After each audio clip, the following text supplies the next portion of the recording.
वसुदेवसुतं देवं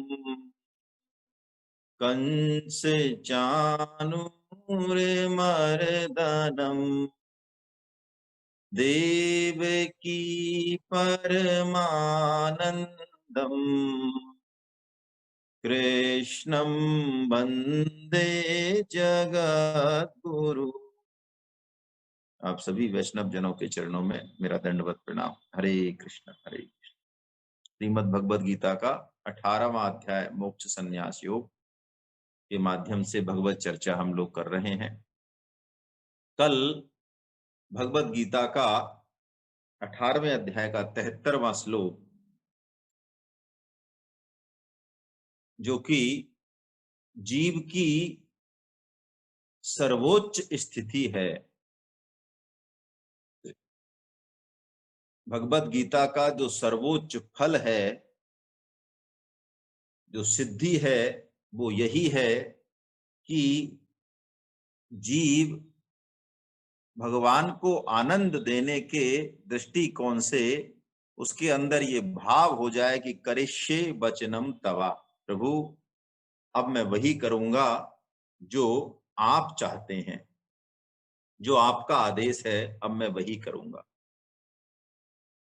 देखिए, इस बात से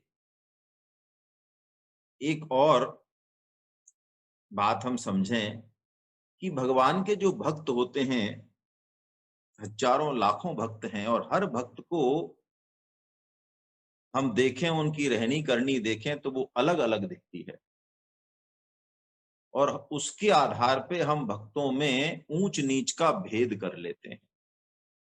लेकिन वास्तव में भक्त वही करता है जो उसे करना अपेक्षित है, जो उसके लिए उसको आज्ञा हुई है। जिस काम में भगवान की प्रसन्नता है वो वही काम करता है, देश काल परिस्थिति के हिसाब से। जैसे कि हमने केशव भट्ट कश्मीरी जी का उदाहरण लिया। केशव भट्ट कश्मीरी जी राष्ट्रवाद, राष्ट्र प्रेम के आगे उन्होंने भगवान का जो गुण लीला और श्रवण है, वो उसमें बहुत गहरे थे भगवान की प्रेम लीलाओं में। लेकिन नहीं, उन्होंने इस रस को दबाए रखा, और उस समय जो यवन थे, धर्म और संस्कृति को जो चोट पहुंचा रहे थे, उनसे डटकर लोहा लिया।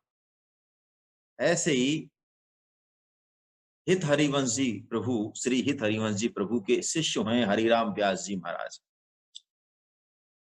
हरिराम व्यास जी महाराज को हित हरिवंश जी की कृपा से भगवान राधा कृष्ण की, प्रिया प्रियतम की जो नित्य लीलाएं हैं, जो कि सर्वोच्च रस है वृंदावन का, उनके दर्शन होते थे। नित्य वो लीलाओं के दर्शन करते थे।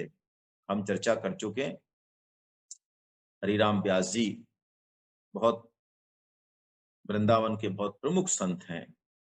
तो एक दिन ऐसा हुआ, अचानक ऐसे ही संयोगवश कोई चर्चा चली और कबीर जी की चर्चा आ गई। तो कबीर जी के लिए, क्योंकि कबीर जी की पूरी रहनी करनी देखें तो उसमें कहीं गोपी भाव दिखता नहीं, कहीं भगवान का प्रेम, ऐसा रस नहीं दिखता। उनके दोहे, उनकी नीति, उनका धर्म, उनका और चीजें दिखती हैं। तो उनके मुंह से ऐसा निकल गया, हरिराम व्यास जी के मुंह से, कि अरे कबीर जी क्या जाने ये निकुंज लीला का रहस्य। निकुंज लीला मतलब प्रिया प्रियतम की जो गोपनीय लीला है, उसका रहस्य कबीर जी क्या जाने।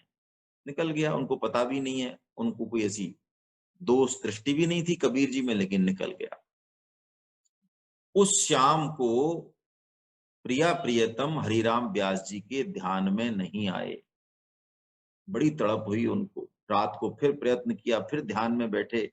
जो सहज जिनके साथ खेलते थे मानसिक रूप से, आत्मिक रूप से, वो प्रिया प्रियतम की झांकी के दर्शन उनको दुर्लभ हो गए। रात निकालना भारी हो गया। सुबह तो गुरुदेव के चरणों में जा पहुंचे, गुरुदेव मेरे साथ ये क्या स्थिति हो रही है कि। तो गुरुदेव ने सारी चीज पूछी और उनसे कहा, कोई ना कोई तुमसे भक्त अपराध हो गया है। अपनी दिनचर्या चेक करो, कल क्या क्या बात हुई।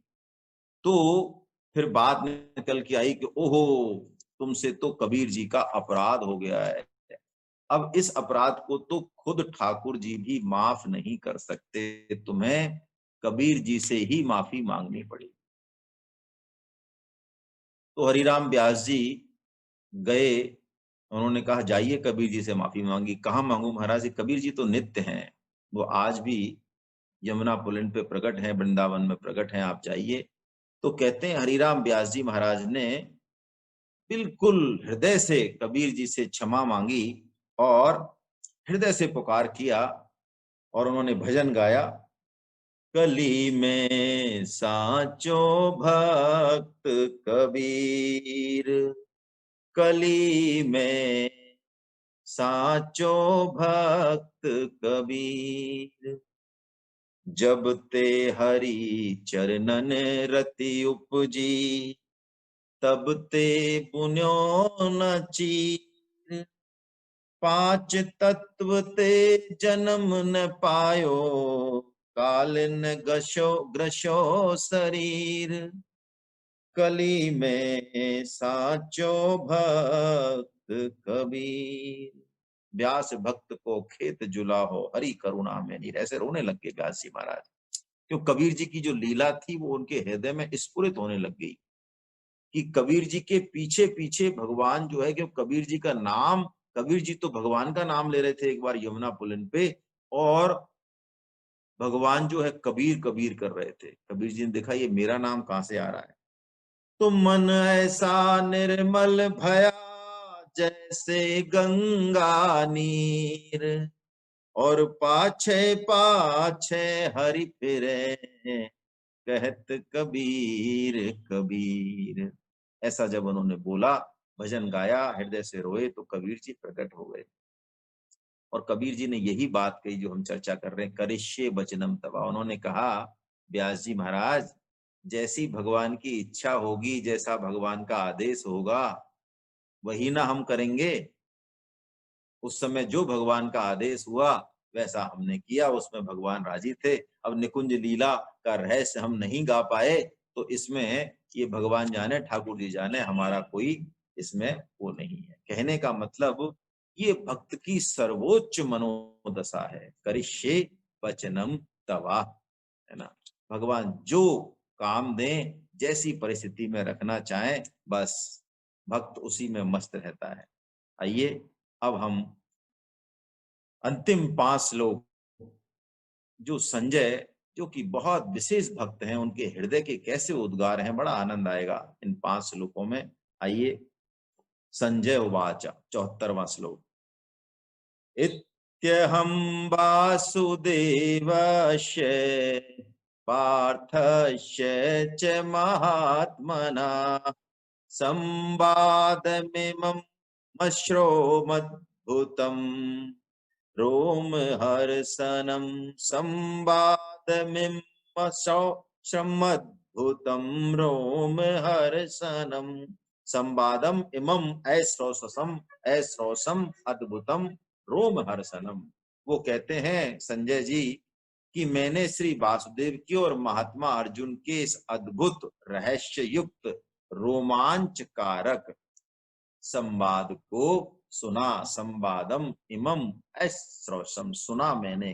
कैसा है ये? अद्भुत है और रोमांचित करने वाला है। इति अहम, देखिए पहले अध्याय के 20वें श्लोक से, अथ व्यवस्थान दृष्टवा धार्तराष्ट्रान कपिध्वजा। हाँ, संजय जो है ना, ये महर्षि व्यास के शिष्य हैं। मैं निवेदन कर रहा हूं आपको राहुल जी, ये महर्षि व्यास के शिष्य हैं और इनके पिताजी का नाम गावालगन है, सूत पुत्र हैं ये, है ना। सूत हम शायद पहले अध्याय में लेंगे, जब लुप्त वर्ण शंकर का चरित्र लेंगे तब। सूत एक्चुअली क्षत्रिय पिता और ब्राह्मण माता से पैदा होने वाले। ये धृतराष्ट्र के बहुत जो है प्रिय हैं, मंत्री हैं उनकी राजसभा के। श्री कृष्ण के परम भक्त हैं, बड़े धर्मात्मा हैं, और अर्जुन के भी ये मित्र हैं बचपन के। और 12 भक्त जो कि भगवान श्री कृष्ण के तत्व को विशेषता से जानते हैं। अब आपने संजय के बारे में पूछा, तो मैं चलिए पहले संजय के बारे का चरित्र लेता हूं। 12 भक्त जो कि भगवान को विशेषता से जानते हैं, उनमें संजय एक हैं। ये बात गीता से भी हमें प्रकट हो जाती है। संजय विश्व रूप देख के भयभीत नहीं होते हैं।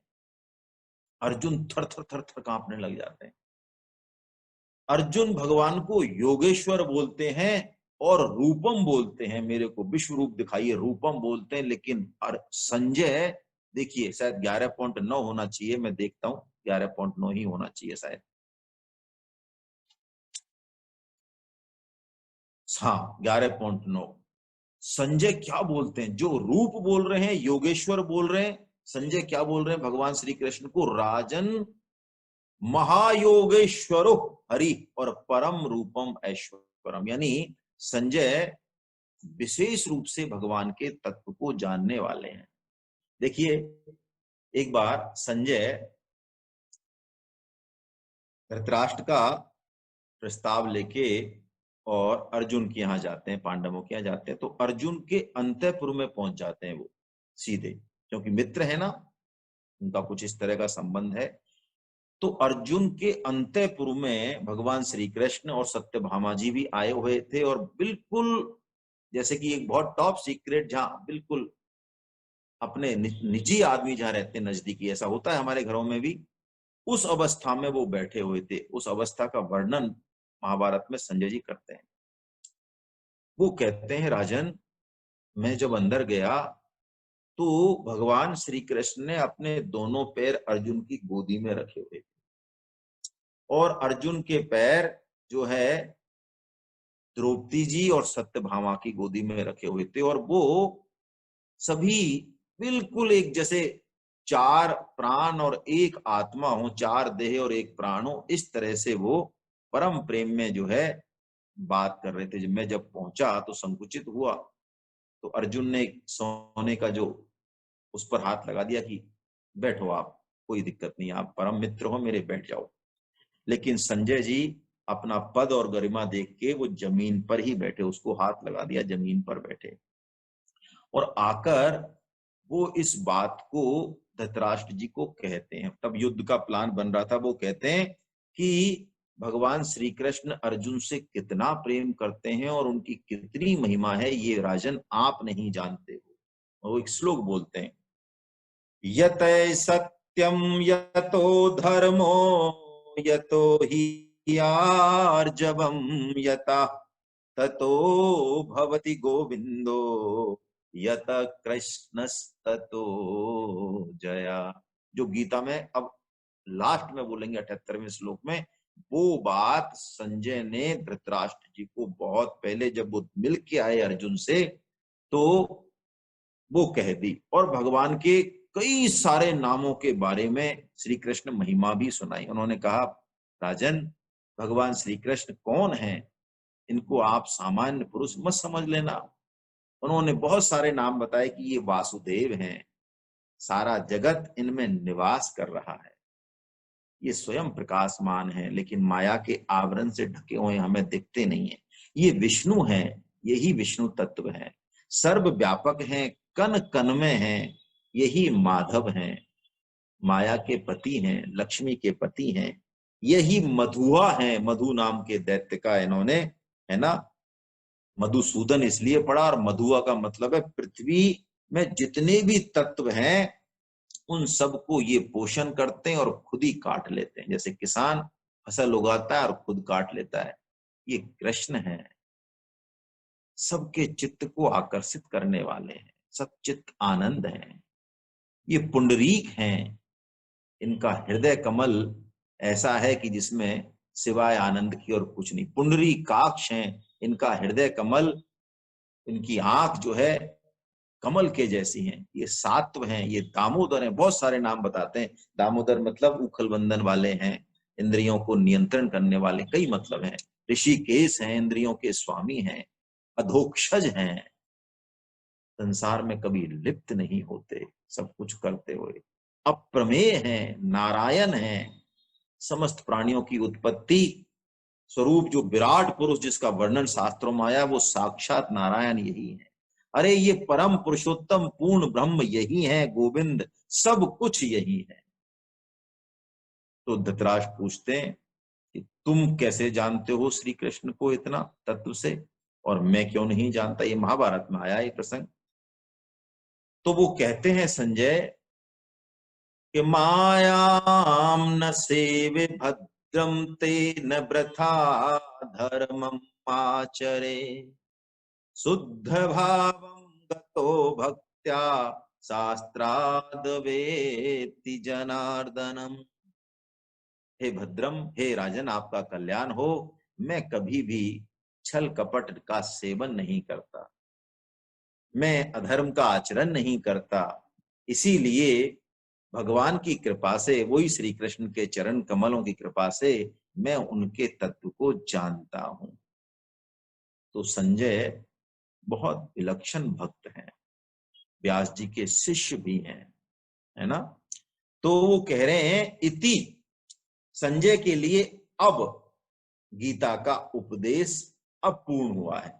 भगवान की तरफ से तो 63 में ही हो गया, जब भगवान ने कह दिया इति ज्ञानम आख्यातम गुह्यात गुह्यतरम मया, मैंने सब कुछ कह दिया अर्जुन तेरे को जो कहना था। उसके बाद भी कहा तो वो तो उपदेश के बाहर की चीज माने हम। लेकिन संजय के लिए मानो गीता यहां पूरी हुई, जब अर्जुन ने भी बोल दिया करिष्ये वचनम तवा, है ना।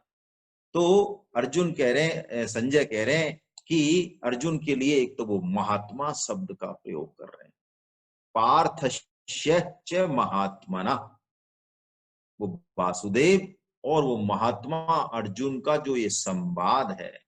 देखिए महात्मा शब्द भगवत गीता में सिर्फ एक बार आया है, वो भी भक्त के लिए आया है। महान आत्मा 7.19 में, जहां भगवान ने, कौन है वो महात्मा, जो भगवान के समग्र रूप को समझे।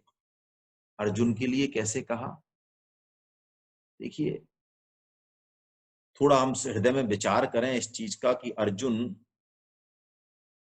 क्षत्रिय हैं, उस समय जो डंका है अर्जुन का, पूरी पृथ्वी पर जो शौर्य तेज है अर्जुन के रथ के, गांडीव की धनुष की टंकार से उनके क्षत्रिय जो है आदेश पढ़ते तो भाग जाते हैं। ऐसा अर्जुन, इतना मान सम्मान, इतना वीर अर्जुन, और भगवान श्री कृष्ण जो कि रात और दिन उसके साथ रहते हैं, उसके सखा हैं, रिश्ते में साले भी हैं, अभी सारथी हैं। सोचें हम एक मिनट को, कैसी बुद्धि होगी अर्जुन की, कैसी धृति होगी अर्जुन की, कैसा हृदय होगा अर्जुन का, कि इतने समीप जो रहने वाले हैं उनको उन्होंने पूर्ण समर्पण कर दिया। नहीं तो प्राय ऐसा हो जाता है, शास्त्र की आज्ञा है अति परचयाद अवज्ञा, घर का जोगी जोगना आन गाम का सिद्ध। कहने का मतलब ये है, शास्त्र सहजता से मिल जाए हमको पढ़ने को सुनने को गीता, तो कई बार हम बोर होने लगते हैं, है ना। माता पिता जिनके नहीं है, जल्दी चले गए, उनसे पूछो माता पिता की क्या कीमत होती है, क्या महत्व होता है। कहने का मतलब जो चीज हमें मिल जाए आसानी से, उसके प्रति स्वभाव है कि हम उसकी कदर जान नहीं पाते। और इसी कारण आप देखिएगा विदेशी लाभ उठा लेते हैं शास्त्रों से, हमारे भारतीय शास्त्र उठा रहे हैं, बहुत उठा रहे हैं अब तो। लेकिन हम लोगों को मत पूछो आप हमारी हालत। आर्ट ऑफ लिविंग के जो श्री श्री रविशंकर जी हैं, एक बार मैंने उनको सुना बहुत पहले, वो एक बात कह रहे थे कि मैं जब क्रिश्चियंस कंट्री में जाता हूं और मैं पूछता हूं 10,000 की भीड़ होती है, 5,000 की, कितने लोगों ने अपना धर्म ग्रंथ पढ़ा है, तो 90% से ज्यादा हाथ उठते हैं। ऐसे ही मैं मोमडन्स कंट्री में जाता हूँ तो हाथ उठते हैं ऐसे ही 90-95%। लेकिन जब मैं भारत में या कहीं अमेरिका में जहाँ हिंदू इकट्ठे हैं, जब मैं उनसे पूछता हूं कि आप में से कितने लोगों ने हाथ खड़ा किया है, तो वो कहते हैं मैं 10,000 की भीड़ में भी गिन लेता हूं मंच से, मुश्किल से 50, 60, 70, 100 हाथ उठते हैं। ये क्या कारण है? इसका कारण यही है अति परिचयात अवज्ञा, है ना। तो अर्जुन को महात्मा कहा कि अर्जुन भगवान श्री कृष्ण में वो तत्व देख पाते हैं परम ब्रह्म परमात्मा का, जो कि उनके साथ हैं, खेल रहे हैं, नहा रहे हैं, दौड़ रहे हैं, शिकार कर रहे हैं, उनके रथ में हैं, सारथी बने हुए हैं। तो अर्जुन है महात्मा। और कहा अद्भुतम, ओ हो, अद्भुत है ये संवाद, विलक्षण है गीता। वो कहते हैं, संजय तो गीता को बहुत विशेष रूप से सुना है उन्होंने। वो कहते हैं ये गीता का जो संवाद है, कैसा विलक्षण संवाद है कि युद्ध की भेरी शस्त्र बज रहे हैं, मारने मरने की आवाजें आ रही हैं, और वहां पे इस उच्च कोटि का संवाद घटा है दो आत्माओं के बीच में, मनसा या आत्मिक स्तर पर। ऐसा दुनिया में कोई और दूसरा उदाहरण नहीं। और इस गीता में कैसे सरल सरल उपाय बताए मनुष्य मात्र के कल्याण के, कोई भेदभाव नहीं, जाति को लेके, वर्ण को लेके, इवन की ज्ञान कर्म भक्ति में भी, या किसी भी बुद्ध, जैन, ईसाई, क्रिस्ट, मोमडन, किसी भी धर्म का खंडन नहीं, सिर्फ अपनी बात, है ना। कैसा संगीत है। और धर्म ग्रस्त जिनको लेके, धन जिनको लेके अब तक हमारे दिमाग में ये रहता था, अरे गृहस्थी से कैसे कल्याण हो सकता है, और धन धन तो छोड़ना पड़ेगा, लक्ष्मी छोड़नी पड़ेगी, नौकरी छोड़नी पड़ेगी। गीता ने वो लयबद्धता दी, वो संगीत दी, मानो पूरब और पश्चिम का जो है संगीत समन्वय कर दिया उसने। समग्र परमात्मा इसे ही कहते हैं मानो। समग्र परमात्मा को देखने के लिए गीता का दृष्टिकोण चाहिए। क्यों? ये हम देख चुके हैं। विवेकानंद जी कहते थे कि पश्चिम ने सिर्फ और सिर्फ भौतिक प्रगति और उन्नति पर जो है ध्यान रखा, बहुत अच्छा है उनका, लेकिन अंत में वो डिप्रेशन में पहुंच जाते हैं, हताशा में पहुंच जाते हैं। क्यों? मनुष्य का अंतिम लक्ष्य ये नहीं है। हाँ, हमारे यहाँ अर्थ और काम को माना है तो उस एंगल तक तो ठीक है, लेकिन उससे ऊपर उठना है। और पूरब में वो कहते हैं क्या कमी रह गई कि यहाँ पे इस तरह से नेगेटिविटी छा गई कि यहाँ पे भौतिक प्रगति है ही नहीं मानो पे। अब बिल्कुल भूख, दरिद्रता, बीमारी, गंदगी, भूख, है ना। वो कहते हैं नंगा नहाएगा क्या, निचोड़ेगा क्या। तो गीता मानो पूर्व और पश्चिम का समन्वय करती है। और क्यों ना करे, सुनने वाला अर्जुन, कहने वाले भगवान श्री कृष्ण अद्भुत है। वो कहते हैं कि भगवान अर्जुन भी कैसे हैं, देखिए, उर्वशी का त्याग करते हैं अर्जुन, जो बड़े बड़े ऋषि मुनियों की तपस्या को भंग कर चुकी है। कैसे होंगे अर्जुन? उर्वशी उनको प्रणय निवेदन करती है तो अर्जुन हाथ जोड़ के उनको कहते हैं कि मैं आप में माता के अलावा दूसरा रूप देख ही नहीं सकता। वो खूब कहती है कि अप्सराएं किसी की माँ बहन बेटी नहीं होती। वो कहते हैं नहीं। यहां भी अर्जुन कहते हैं कि मैं सब कुछ छोड़ने को तैयार हूं, पृथ्वी तक का राज्य, त्रिलोकी का राज्य। यानी अर्जुन केवल और केवल श्रेय पे उनकी दृष्टि है, प्रेय तो उन्होंने खूब भोगा है।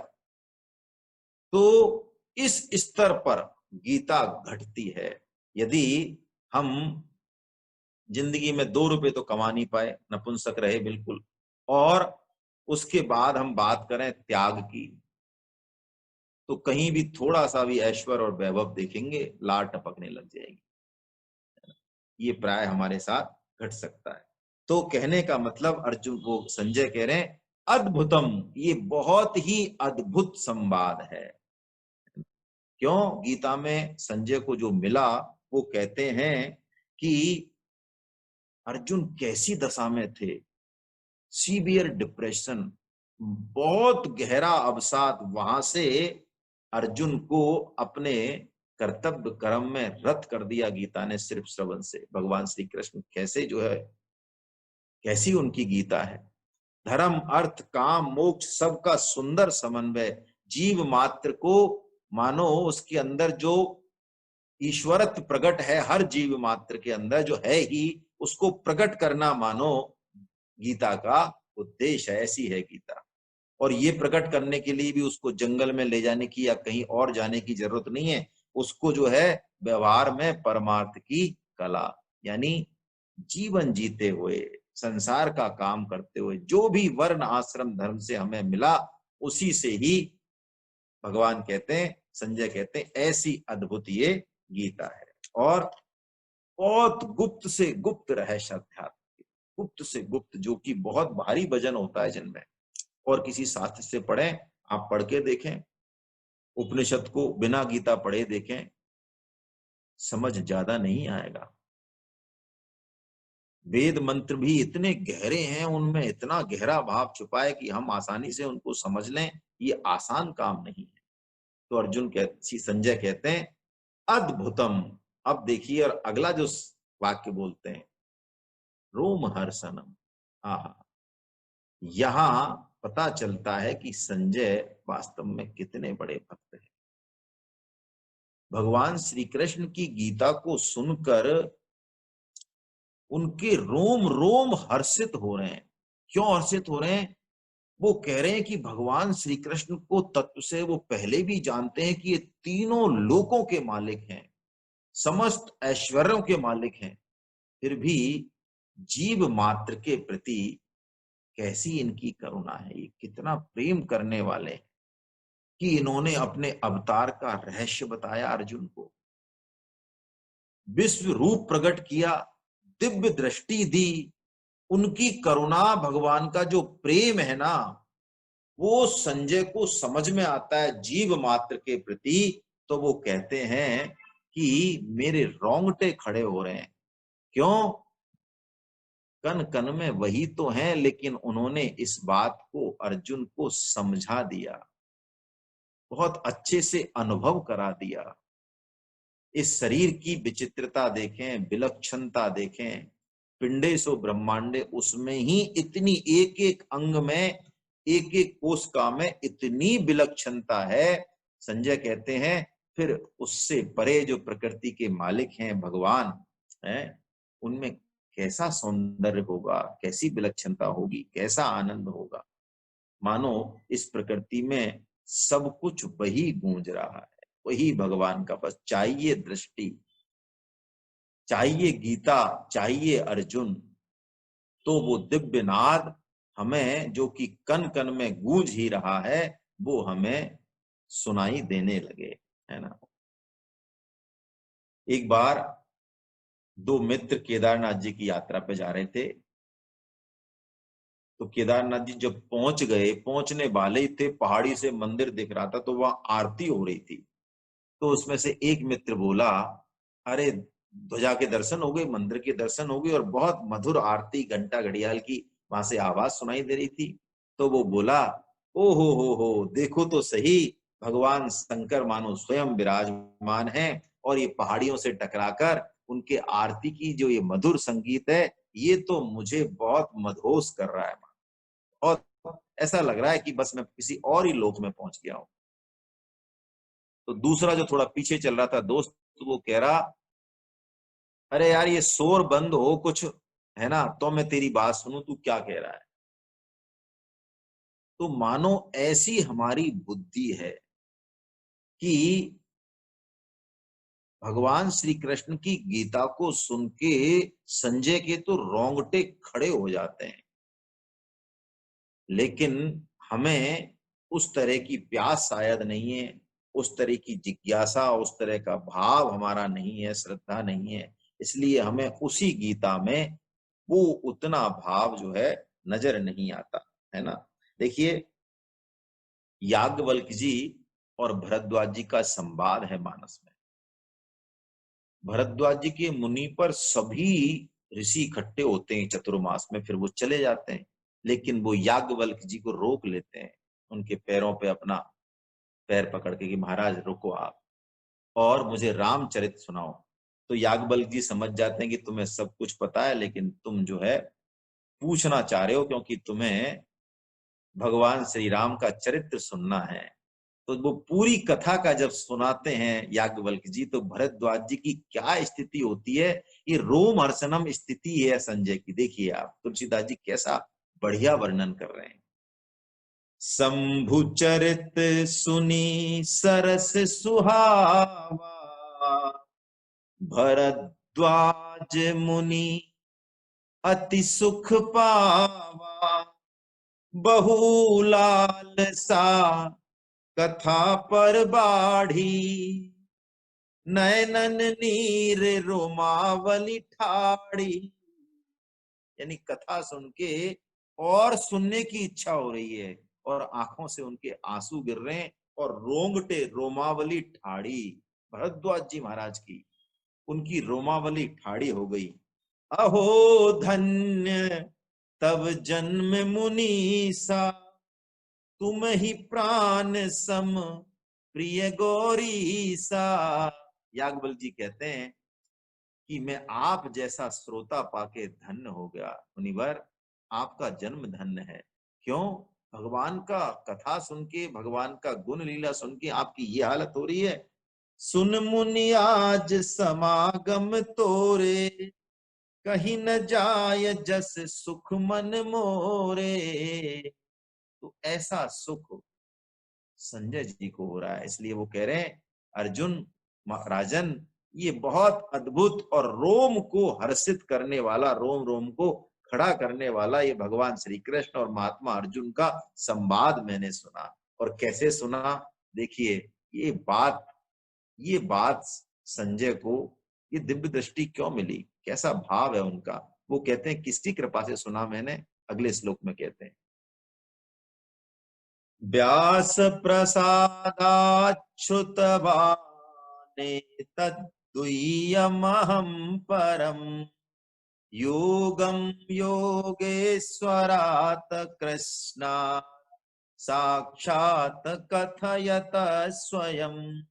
व्यास प्रसादात श्रुतवान, मैंने व्यास जी की कृपा से ये सुना। क्या? एतत् गुह्यम अहम परम। ओहो, ये परम गोपनीय जो संवाद है, योग है, ये व्यास जी की कृपा से मैंने सुना। किसने सुना? किससे सुना? योगम, योग सुना। किससे? योगेश्वरात कृष्णात साक्षात कथयता स्वयं। वाह, क्या बात है! 5 चीज बोल रहे हैं। देखो, जीवन में कृतज्ञता बहुत जरूरी है, अहोभाव बहुत जरूरी है। प्राय देखिए होता क्या है हम सबके साथ, 10 काम कोई हमारे कर दे, एक काम नहीं करे तो हमें एक याद रहता है, 10 भूल जाते हैं। ये हम सबके साथ है।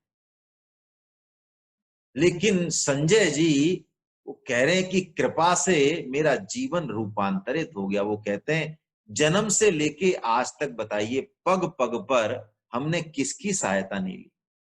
आए थे जब, होंगे 1-2 किलो के, मुझे नहीं पता 1 किलो आधी किलो जितने होते, कितने के हो गए अब। तो खुद की फैक्ट्री में बनाया सारा सामान, या सब लिया ही लिया है? जितने भी देवता हैं, सूर्य चंद्र अग्नि पृथ्वी, सब लिया ही है घर वालों से। इतने से थे जब खुद ही बड़े हो गए। सब कुछ स्वामी जी कहते हैं, स्वामी जी बहुत अकाट्य कहते हैं, कोई जिद तो करे उनसे, सुने तो सही उनको। वो कहते हैं पहले लेना शुरू किया कि पहले देना शुरू किया, जरा सोचो तो सही। कोई भी, वो कहे कोई भी बड़े से बड़ा महापुरुष आ जाए तो वो कहते हैं धन्यवाद कितनों को दिया।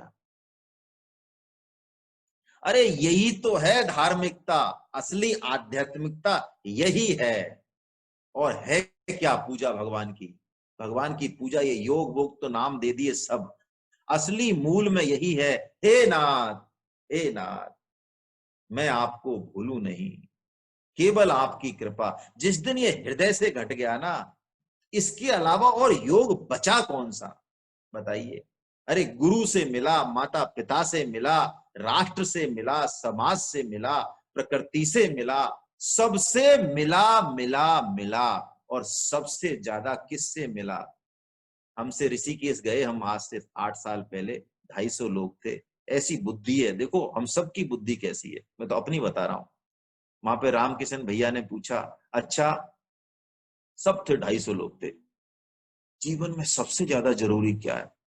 तो उचके हम सब, इंटेलिजेंट इंटेलिजेंट जितने भी थे सब उचके, है ना, बुद्धि भरी है खूब। कोई कह रहा साहब पानी जरूरी है, कोई कह रहा वायु जरूरी है, कोई क्या जरूरी है, कोई क्या जरूरी। उन्होंने कहा परमात्मा की याद किसी को नहीं आई। वायु जरूरी है, पानी जरूरी है, मिट्टी जरूरी है। अरे वो इतने सबसे करीब है, वो सबसे जरूरी, सबसे महत्वपूर्ण है। इसी कारण शायद उसकी जरूरत महसूस नहीं होती हमें, यही कारण है। और अर्जुन को महात्मा इसीलिए कहा। संजय ने, कि भगवान सखा हैं, रिश्ते में साले हैं, फिर भी भगवान में वो भगवान को देख पाते हैं श्री कृष्ण में। एक श्रीमद् भागवतम में बहुत प्यारा चरित्र है, पुरंजन चरित्र, पुरंजनोपाख्यान। कोई पढ़ना चाहे तो अवश्य पढ़े, 8-10 अध्याय है, लेकिन गजब का है। पुरंजन, एक एक शब्द उसका पूरी गीता से जुड़ा हुआ है। गीता पढ़ेंगे तो समझ आएगा, नहीं तो समझेंगे कहानी है, कहानी है। पुरंजन यानी पुर यानी कौन, ये शरीर, नवद्वारे पुरे देही गीता में आया है। तो जो पुर में मजे करना चाहे, इस नवद्वारे यानी पुर में, घर में जो भोग विलास करना चाहे, वो पुरंजन। कैसे करेगा भोग? उसकी पत्नी होती है पुरंजनी, है ना। बताया उसके बारे में, वो जाता है, इंद्रिय विषय विलास करता है, होश नहीं है उसको, आखिर में काल कन्या आ जाती है, मृत्यु आ जाती है, मर जाता है। फिर वो स्त्री के रूप में जन्म लेता है, वहां बड़ा किसी राजा के यहाँ जन्म लेता है। फिर उसकी एक बहुत बड़े मलध्वज राजा से शादी होती है, वो राजा भी बाद में मर जाता है। फिर वो रोती है, विलाप करती है। तो जो उसका मित्र, जो अभिज्ञात बोलते हैं उसको, अभिज्ञात यानी जो अंदर ही बैठा है, जो आत्मा है, वो कहता है तू ना स्त्री है, ना तू पुरुष है, ना तू मलध्वज की पत्नी है। अरे तू मुझे भूल गया, मैं हमेशा से तेरे साथ हूं, लेकिन तू मेरी तरफ दृष्टि तो डाल। तू जीवन में तेरे को जो कुछ मिला है उसकी शिकायत करना छोड़कर, और तू उसके लिए हृदय से प्रभु को धन्यवाद तो दे, एक बार देकर तो देख। धन्यवाद से, अहोभाव से बढ़कर कोई सेतु परमात्मा से जोड़ने वाला है नहीं। इसी को प्रार्थना कहते हैं। ये प्रार्थना और क्या है? और जीव के बस में वास्तव में एक यही प्रार्थना है, लेकिन हम प्राय शिकायत करते रहते हैं। जो नहीं मिला उसके लिए शिकायत करते रहते हैं। रिश्तों में मिठास अहोभाव से ही आएगी। देखिए, पत्नी, आज यही उदाहरण ले लेते हैं। पत्नी हमारे लिए कुछ भी करे, हमारे दिमाग में प्राय उसकी वैल्यू नहीं रहती। माता कुछ भी करे, नहीं रहती। हाँ, दूसरे के, आप घर में गए, दूसरे की पत्नी थोड़ा सा आपको अच्छे से खिला पिला दे, अच्छा आपको आदर दे दे, तो बहुत अच्छा लगता है। देखो कितनी कितनी शब्द हैं और कितना इनका बहुत ही, है ना, बहुत अच्छी हैं। अब घर की मुर्गी तो कुछ नहीं, दाल बराबर। लेकिन जो पिक्चर, एक पिक्चर देखी मैंने अमिताभ बच्चन की, क्या वो बागवान, उसमें अमिताभ बच्चन इसी बात को कहते हैं कि जितनी बार मुझे धन्यवाद देना चाहिए था, मैं गलती नहीं करूंगा, आज मैं धन्यवाद दूंगा कि तुम हो तो इस जीवन में रंगीनियां हैं। तो वो परमात्मा, उसको हमने कितनी बार धन्यवाद दिया। जीवन के सूने मंदिर में आशा के पावन शंख बजे। तुम आओ तो अंधियारे में किरणों के स्वर्णिम फूल खिले। चंदन सी महक उठे सांसें, आंसू अक्षत बन कर बिखरे। सपनों की राख तुम्हें छू कर कुमकुम की लाली हो जाए। यदि साथ रहो मेरे तुम तो हर रात दिवाली हो जाए। यदि साथ रहो मेरे तुम तो हर रात दिवाली हो जाए। भगवान तो हमारा साथ रहने के लिए लगातार तैयार ही हैं। वो देख ही रहे हैं कि तू मुड़ के देख तो सही जरा, कभी तेरे को फुर्सत तो मिले। मैं तो तेरे साथ हूं, तू सोए तो, तू जगे तो, तू चले तो, तू खाए तो, मैं साथ ही खड़ा हूं। तो संजय की ये दृष्टि है। संजय कहते हैं, ओ हो, व्यास प्रसादात श्रुतवान, मैंने तो व्यास जी की कृपा से ये सुना। व्यास प्रसादात, कृपा प्रसाद, गदगद हैं संजय, ओहो। और ये सिद्ध कर दिया उन्होंने कि व्यास जी ने जो चुनाव किया संजय का, वो बिल्कुल ठीक किया, बिल्कुल ठीक किया, है ना। व्यास जी ने कहा धृतराष्ट्र तुम्हें देखना है युद्ध, नहीं महाराज, तो चलो मैं इनको दे देता हूं, है ना। तो ये भाव हम शुरू से रखें सबके प्रति, सबके प्रति, देश हो, समाज हो, ऑफिस हो, घर हो, पति हो, पत्नी हो, देश हमें देता है सब कुछ, हम भी तो कुछ देना सीखें, औरों का भी हित हो जिसमें, हम ऐसा कुछ करना सीखें। बहुत जरूरी है ये, बहुत जरूरी है। जो भी सामर्थ्य है, धन की है धन दें, तन की है तन की सेवा करें, कोई और आप में खासियत है वो सेवा करें। अर्जुन के संजय कह रहे हैं एतत् गुह्यम अहम परम, ये बहुत गुह्य शास्त्र है, ये योग शास्त्र है गीता, है ना। भगवान खुद कहते हैं, भगवान श्री कृष्ण 15.20 में कहते हैं इति शास्त्रम इदम मया नगार्जुन, ये शास्त्रों का शास्त्र है, अत्यंत गोपनीय है, ऐसा गोपनीय संवाद दूसरा कोई नजर नहीं आता। हमको ये गोपनीय इसलिए नहीं दिखता कि हमको ये उपलब्ध हो गया आराम से, लेकिन देखिए गीता का कहीं से एक भी श्लोक उठा लें और मैं तो कहता हूं उस पे हम मनन करें, चिंतन करें, तो उससे आपको लगेगा ये श्लोक कह कुछ रहा है, लेकिन धीरे धीरे पता चलेगा इस श्लोक से कई श्लोक निकल रहे हैं उसी एक ही श्लोक से। क्यों? सूत्र है गीता, मजाक थोड़ी है। सभी शास्त्रों का संक्षिप्त है ये, सार संक्षिप्त होने पर भी गीता विलक्षण है, फल है। ऐसा कहा जाता है ना कि 10,000 पन्नों की किताब का सार संक्षिप्त हमको एक पन्ने में लिखना पड़े, हमारे बस की बात नहीं है, लेकिन भगवान ने ये संभव कर दिखाया। और कोई और इसमें एंगल है ही नहीं, दृष्टिकोण है ही नहीं, केवल और केवल जीव मात्र का कल्याण। ऐसा गुह्य है, ऐसा गुह्य अद्भुत है। अर्जुन युद्ध से नहीं डरते हैं, पाप से डरते हैं।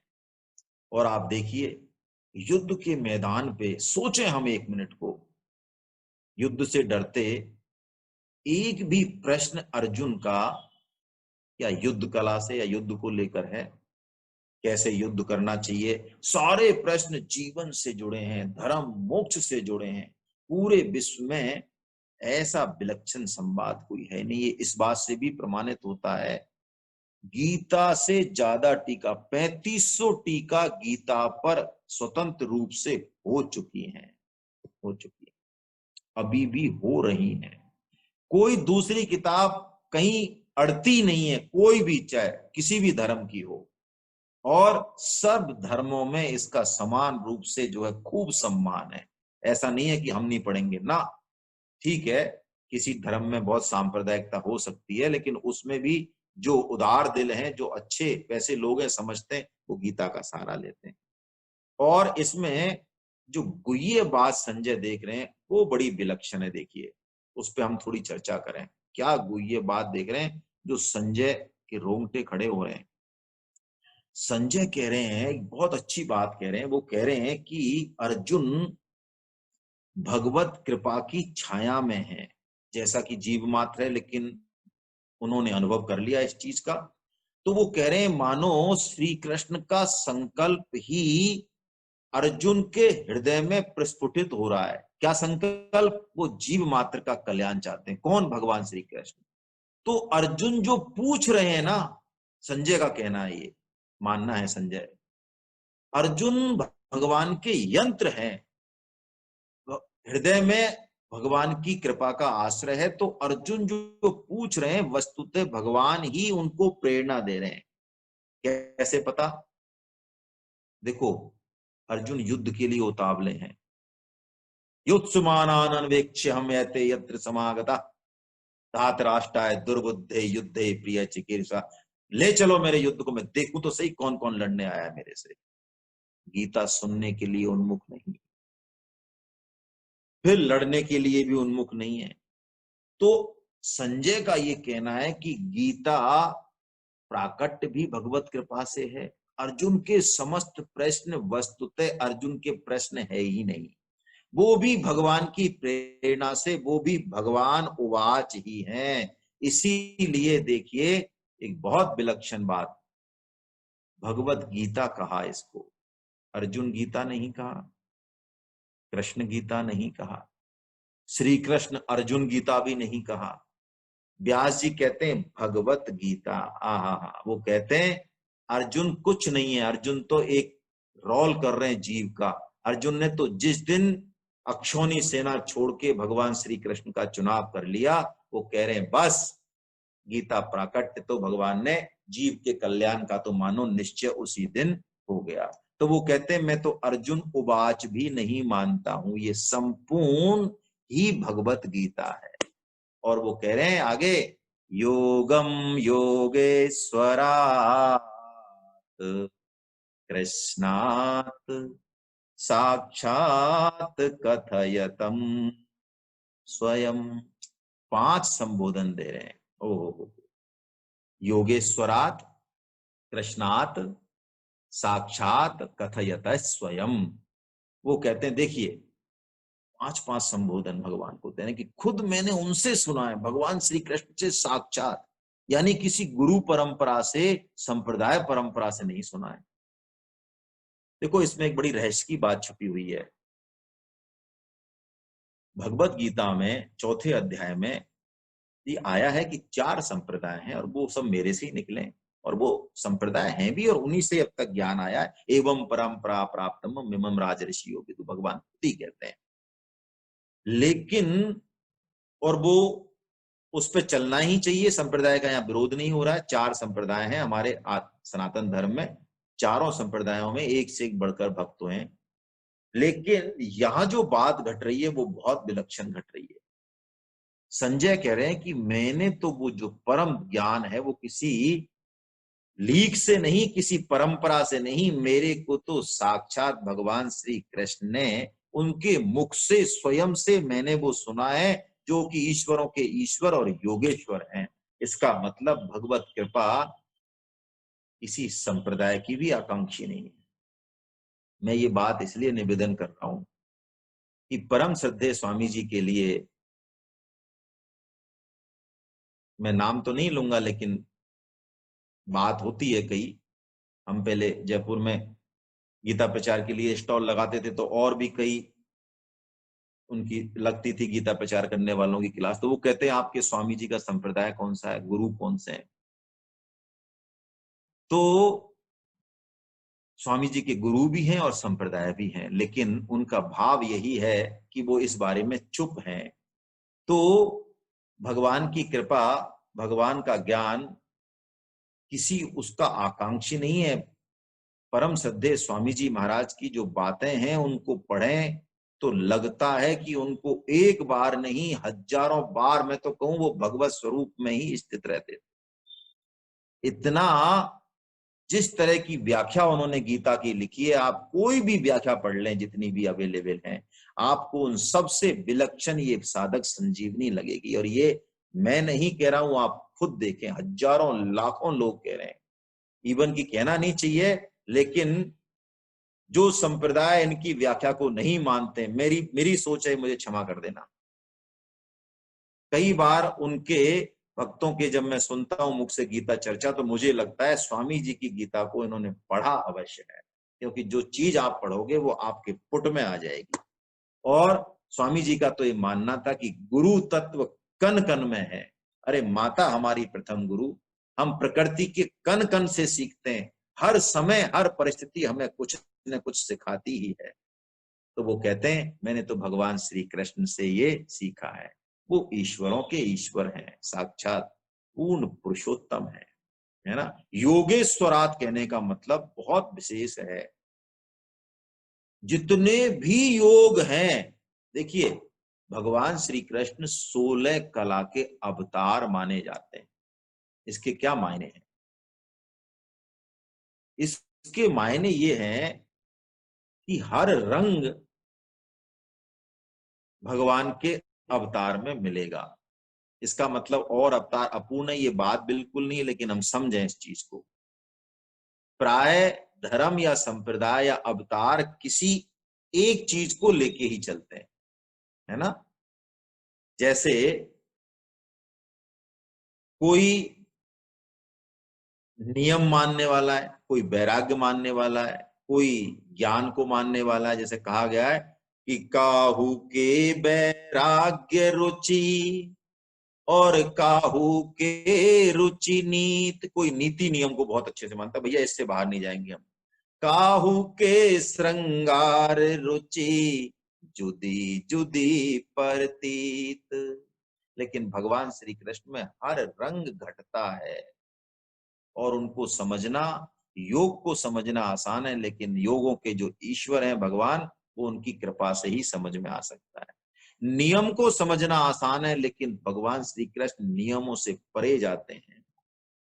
सत्य बोलना चाहिए, लेकिन भगवान श्री कृष्ण जो है सत्य नहीं बोल के भी सत्य की ही रक्षा करते हैं। प्रतिज्ञा के लिए जान जोखिम में डाल देनी चाहिए, जान चली जाए, हम ऐसा ही सुनते हैं, ऐसा ही देखते हैं चरित्रों में। लेकिन भगवान श्री कृष्ण प्रतिज्ञा करके भी तोड़ते हैं, और फिर भी वो प्रतिज्ञा से ऊपर ही रहते हैं।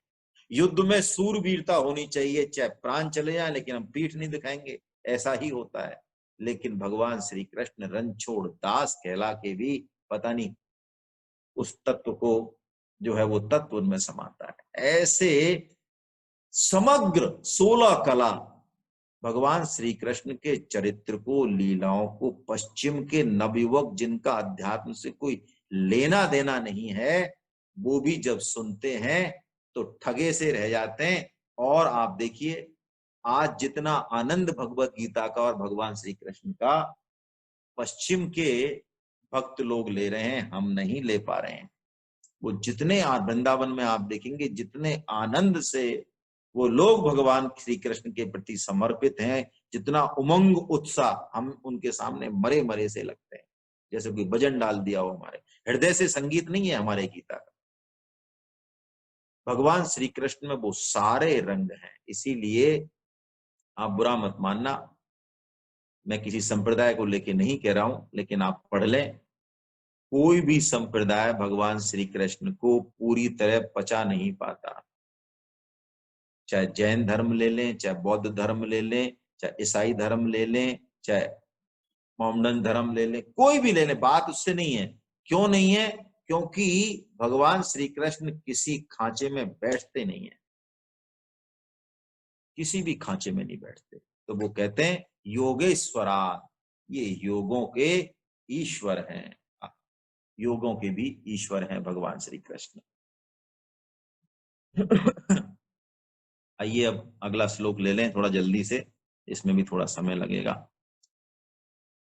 राजन् संस्मृत्य संस्मृत्य संवादमिमद्भुतम् केशवार्जुनयो पुण्यम हृष्यामि च मुहुर्मुहुः।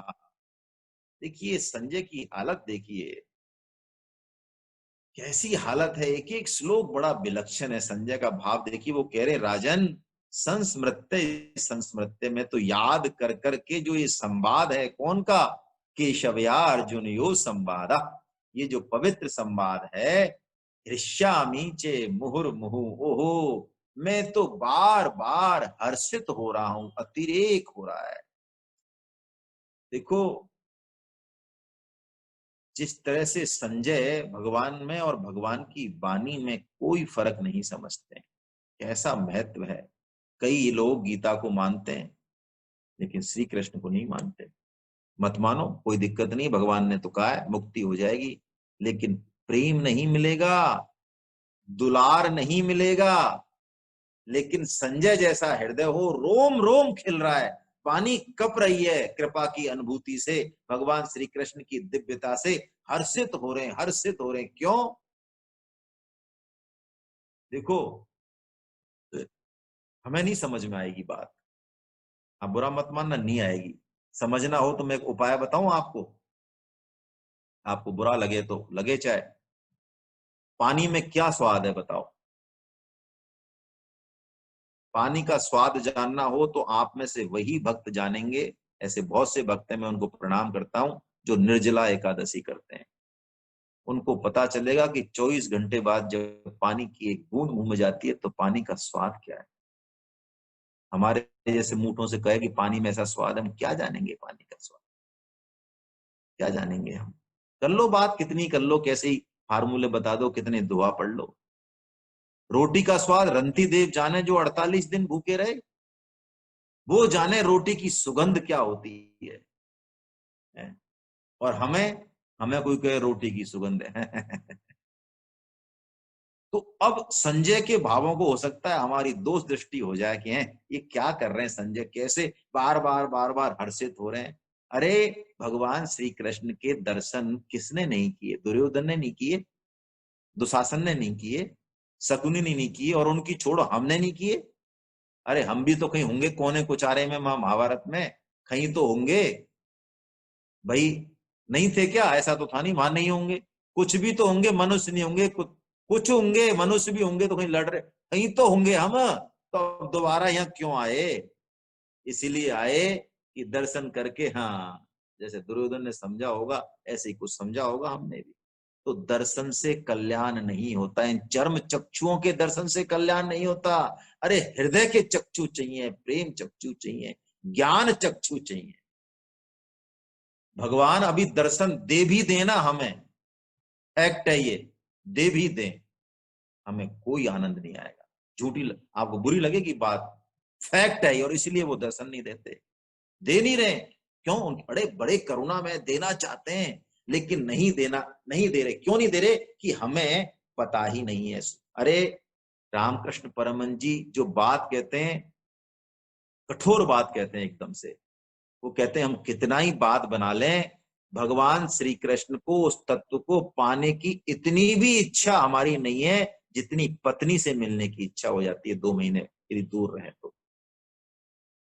अरे फांसी की सजा होता है तो फांसी की सजा छूटने के लिए हम खुला मंडी खाएं या कहाँ जाए, राष्ट्र कुछ न, कोट वोट पैसा दे, कुछ ना कुछ तो हम करेंगे। कहीं राष्ट्रपति क्या, भैया कुछ तो करो, अरे जेएमएल गुप्ता साहब आप ही करो महाराज, कुछ तो करो, कुछ तो, हमारे फांसी लग रही है महीने भर बाद। तो वो कहते हैं कि उस ईश्वर को प्राप्त करने की इतनी भी जिज्ञासा नहीं, वो दर्शन देके भी क्या खाक करेगा। रामकृष्ण परमहंस जी चिल्लाते थे, मां आज का दिन भी निकल गया दर्शन से, लोट लगाते थे। पूरी एक एक दिन उनको देख के लोग थर थर थर थर, उनकी दशा देख के ऐसा विरह। तो वही संजय कह रहे हैं, राजन संस्मृत्य, ऐसा हृदय है उनका, है ऐसा हृदय यदि देखना हो मानस में तो भरत जी का है। कितना विभीषण सब भगवान से कहते हैं रुको, उन्होंने कहा नहीं, रुक नहीं सकता। भरत 14 साल के लिए उसको कहा है, एक दिन भी यदि ऊपर हो गया तो मुझे भरत के दर्शन नहीं होंगे भैया। इसलिए वो हनुमान जी को पहले भेजते हैं, खुद जाते हैं उससे पहले हनुमान जी से कहते हैं, हनुमान जी जाओ, हम सब सकुशल हैं और मैं आ रहा हूं सबको लेके, ये भरत जी को सूचना देके आओ। यदि मैं नहीं पहुंचा आज के दिन, कल के एक दिन पहले ही सूचना देते हैं, नहीं पहुंचा तो भरत के प्राण रहेंगे नहीं, उसके प्राण हैं ही इसलिए। रहे हूं एक दिन अवधि अधारा, समुझत मन दुख भय अपारा। भरत जी की दशा देखिए आप हृदय की। कारण कवन नाथ नहीं आयऊ, मान कुटिल की धो बिसरायऊ। मैं तो बहुत कुटिल हूं, कपटी हूं, शायद भगवान ने मुझे बिसरा ही दिया हो। अहि धन्य लक्ष्मण बड़ भागी, राम पदार बिंद अनुरागी। को कहते हैं मेरा भाई लक्ष्मण कैसा धन्य भागी है, 14 साल भगवान राम के चरण कमलों से लिपटा हुआ है, और मैं कैसा हूं, एक मेरी दशा है।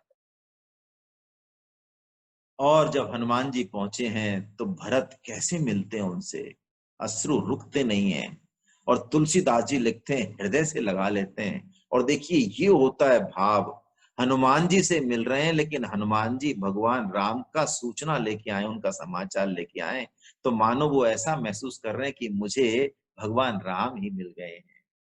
मिलत प्रेम नहीं हृदय समाता, नयन स्रवत जल पुलकित गाता, कपितव दरस सकल दुख बीते।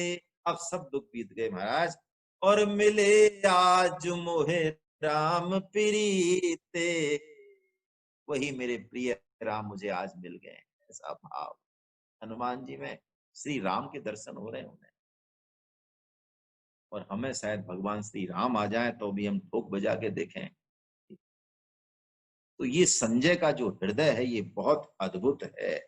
वस्तुतः ऐसा भाव हमारे हृदय में भगवान श्री कृष्ण का ऐसा महत्व हो तो ये गीता फलीभूत हो।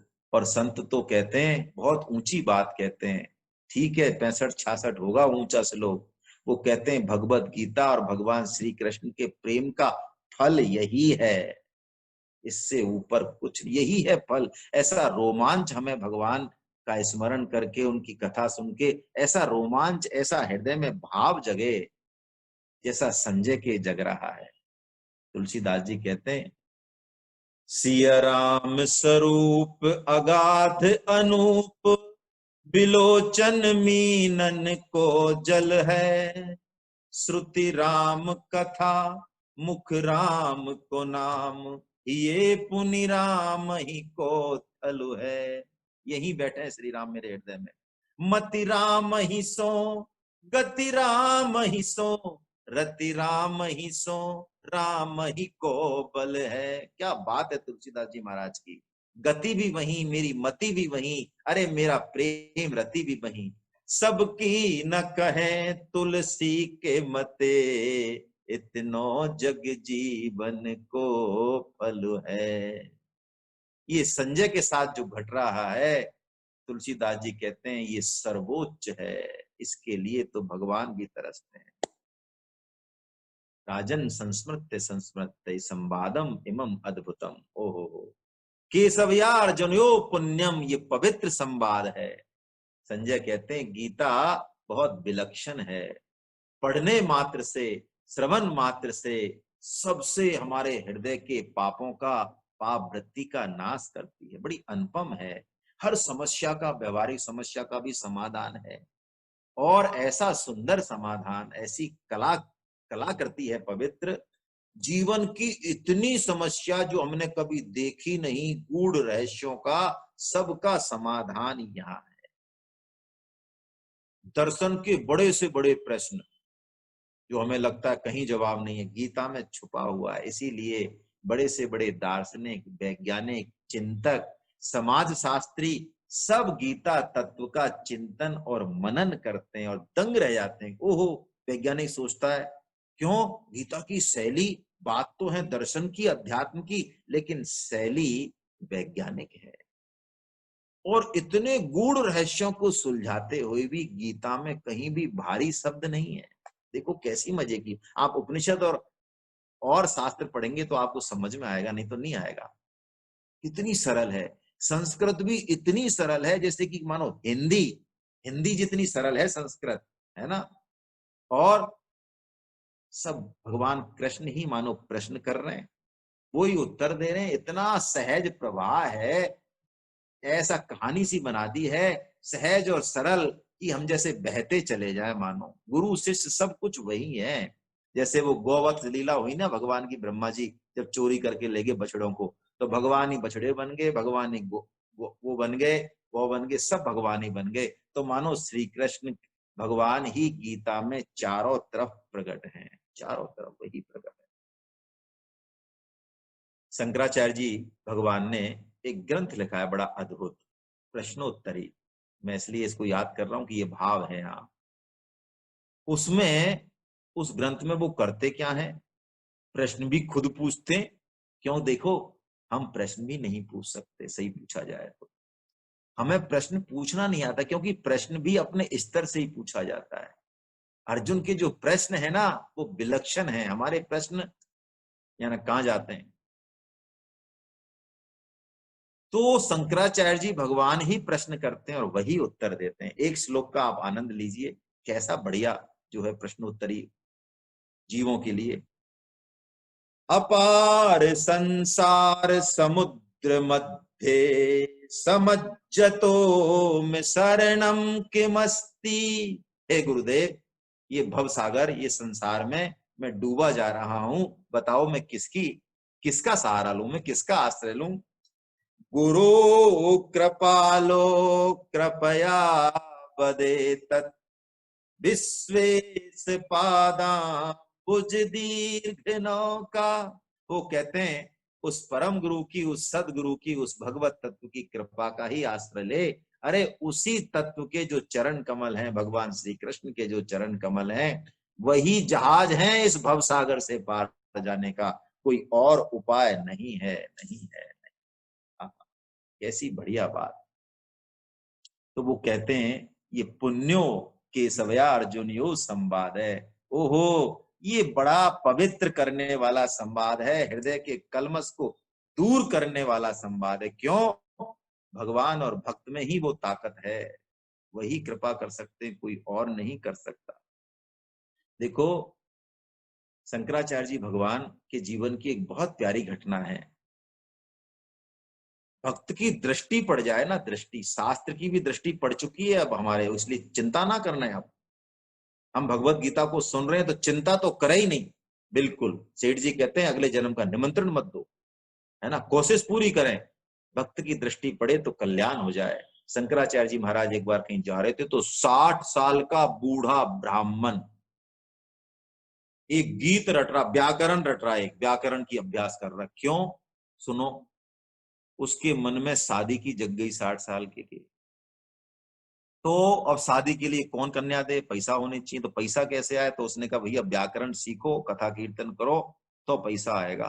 तो वो डुक्करण करने व्याकरण की धातु उसको रट रहा था, 60 साल का हो गया।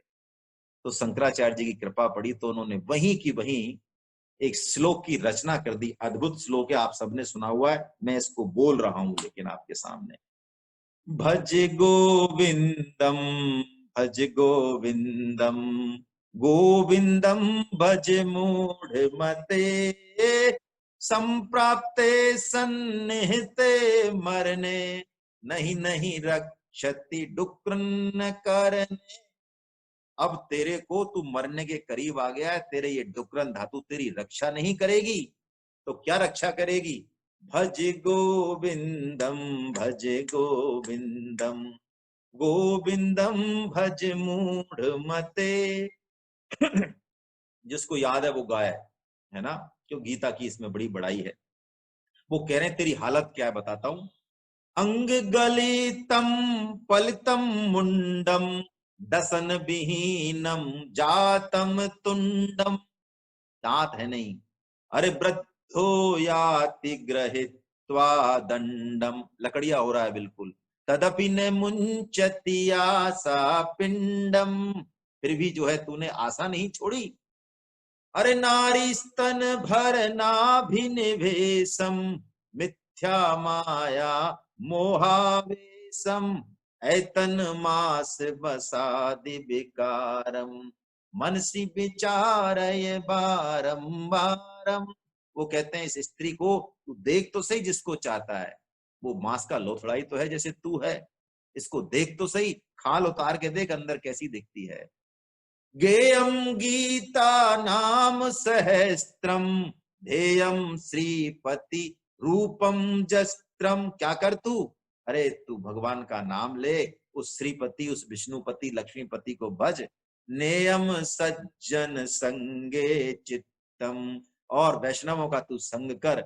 देयम दीन जनाय च वित्तम, यदि सामर्थ है, जितनी सामर्थ है उतना उतना तू दान दे।